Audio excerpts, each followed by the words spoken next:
क्रांतिकारी जय भीम, जय मंडल, जय संविधान। मैं अजय मोहन कुशवाहा आज आप लोगों के बीच में पुनः one nation one education channel के माध्यम से बहुजन विचारधारा को आगे बढ़ाते हुए आज पुनः एक नए विचारों के साथ आप लोगों के बीच में हाजिर हूँ। साथियों, जैसा कि आप लोगों ने एक सामाजिक परिवर्तन की जो क्रांतिकारी रास्ते हैं उसको आप लोगों ने चुना और उस रास्ते को चुनते हुए आप लोगों ने हमें ऐसा मार्गदर्शन दिया, ऐसा सजेशन दिया कि बाबा साहेब अम्बेडकर के किए हुए कार्यों को हम पुनः निरंतर आगे लेकर चलने के लिए बाध्य हैं। ये हमारी कोई मजबूरी नहीं है, ये हमारी कोई समस्या नहीं है, लेकिन उन जंजीरों को, उन गुलामी की जंजीरों को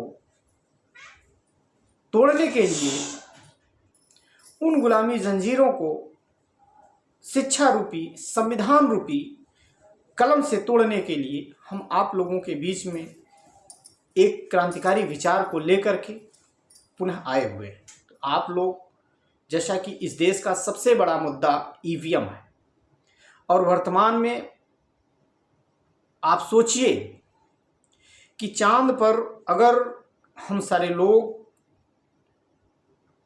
धरती पर से चांद पर एक उपग्रह को कंट्रोल किया जा सकता है, तो आप विचार करिए, आप ही लोग बताइए कि क्या हम ईवीएम को हैक नहीं कर सकते?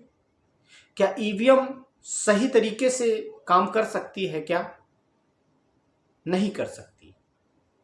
ये सुप्रीम कोर्ट, हाई कोर्ट, तमाम जजों ने, तमाम वकीलों ने यह साबित किया कि ईवीएम को हैक करके यह लोकतंत्र को खत्म किया जा रहा है। अब आप ही लोग बताइए,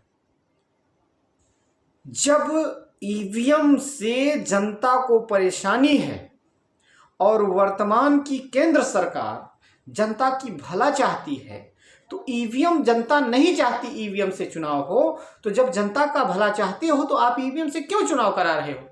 मेरा ही पैसा चुनाव आयोग में जाता है और मेरे ही पैसे से चुनाव कराया जाता है, जनता के ही पैसे से चुनाव कराया जाता है।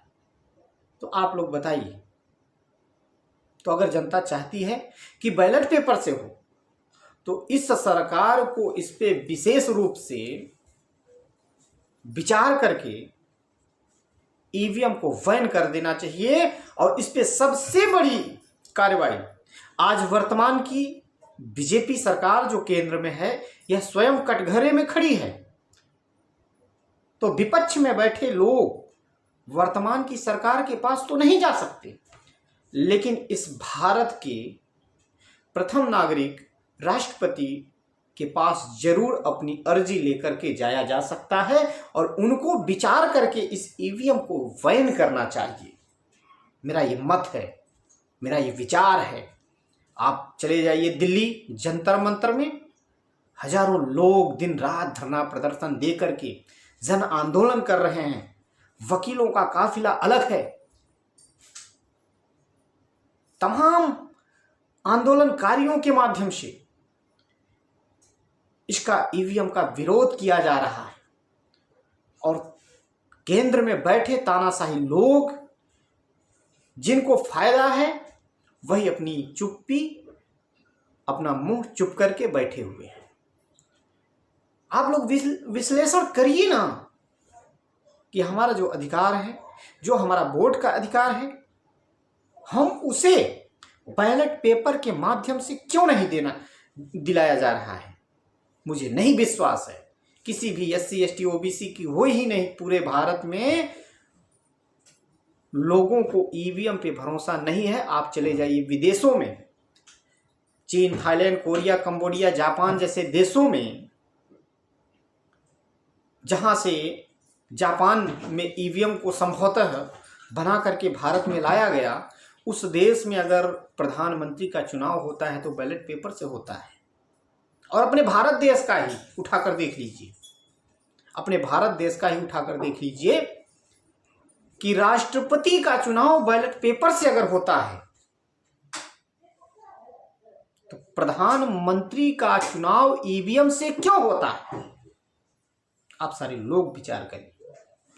अगर राष्ट्रपति का चुनाव बैलेट पेपर से होता है, यह निश्चित रूप से मैं आप सबको बता देना चाहता हूं, बैलेट पेपर से चुनाव कराना निश्चित रूप से इस देश के लोकतंत्र को बचाने के लिए एक अच्छा प्रयास हो सकता है।